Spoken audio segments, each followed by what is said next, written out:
Hey, good morning, good day, good afternoon, wherever you are. Welcome to another episode of my stream commentary. Today we will be looking at 2 days combined, July 22nd and July 23rd. I was quite busy in these days and didn't have too much time to play, so most of the footage that is going on today will be econ stuff. We start off with making a bunch of cabbage soup for my new Limhurst butcher plot. I'm going to run 1 tier 8 and 2 tier 6 and see how that will go. See where that leads us. Yeah, the other thing I'm still doing is having to deal with tier 6 runes. From my previous video, you might remember that I bought a bunch of runes before the patch, and then I didn't sell them, and now I have them, and now I need to enchant 6 flat gear to get rid of them, because I don't want to sell them at a loss, and you know the deal, right? And now I will be stuck with a bunch of tier 6 weapons that may or may not sell.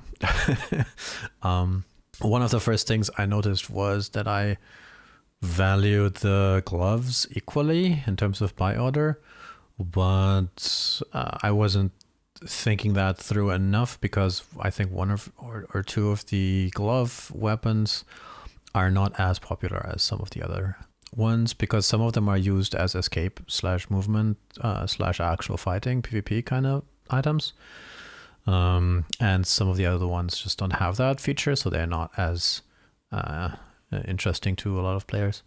So I will probably adjust my buy orders for these as we go over the next few days. Same applies to claws and one or I think double daggers too. But the idea is it's leather weapons, because the leather is the most expensive one and most likely to be profitable with enchanting upward. So that will be a side quest going forward. Then I am refreshing my raw meat and animal buy orders. I have set it into my head to try out the raw meat trade.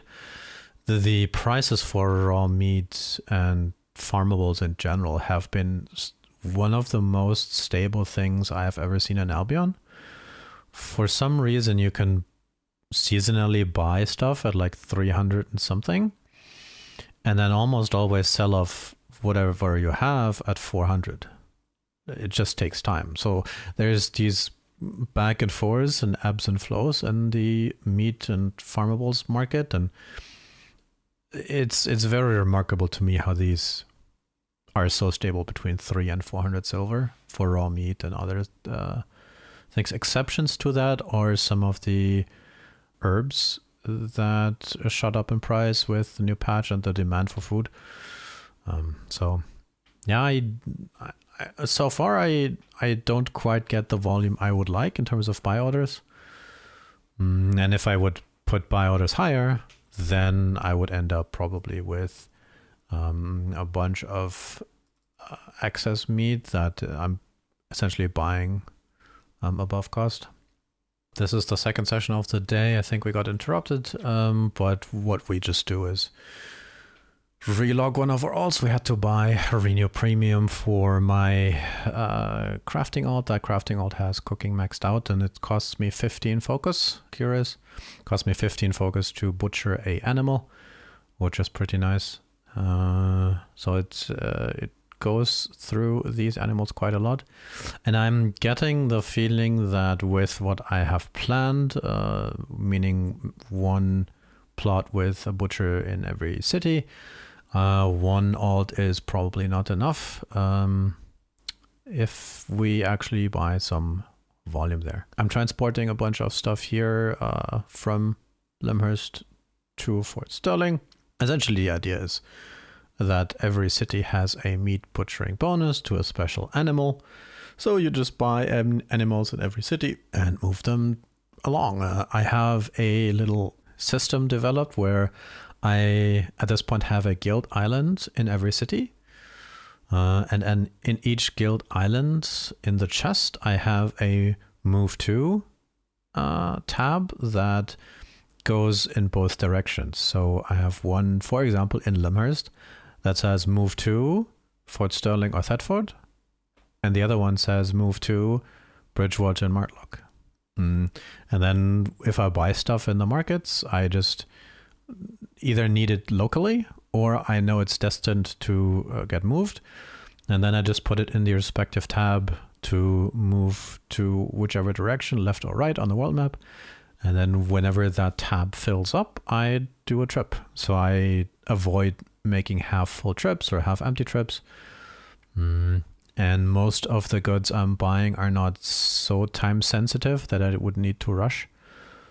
So it's a fun system I've come to appreciate, where it's a storage thing. It's a Guild Island chest, so the amount of slots and the kilogram storage there is absolutely huge. So that's fun. Yeah, enchanting and buying a bunch more armors and weapons. The management here takes quite a long time, and I'm not sure yet how I can optimize this. I think what I need to do is just do the enchanting sessions less frequently, because moving back and forth and the inventory limitations from having to have runes and arm weapons, and then especially if you have multiple things that just are of one stack size, then you're moving back and forth so much that it's very inefficient. So I think what I'll just end up doing is keep buying these for a week or two and then throw them all in a tab and then do one big enchanting session. All right.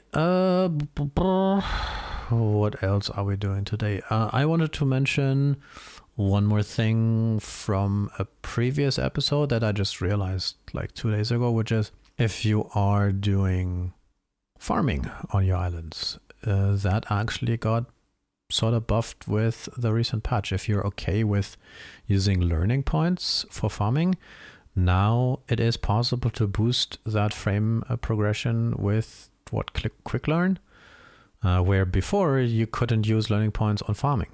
Now you can, and that may be a useful tip if you are like me, who never really got into farming because it looked like a massive, giant, huge grind.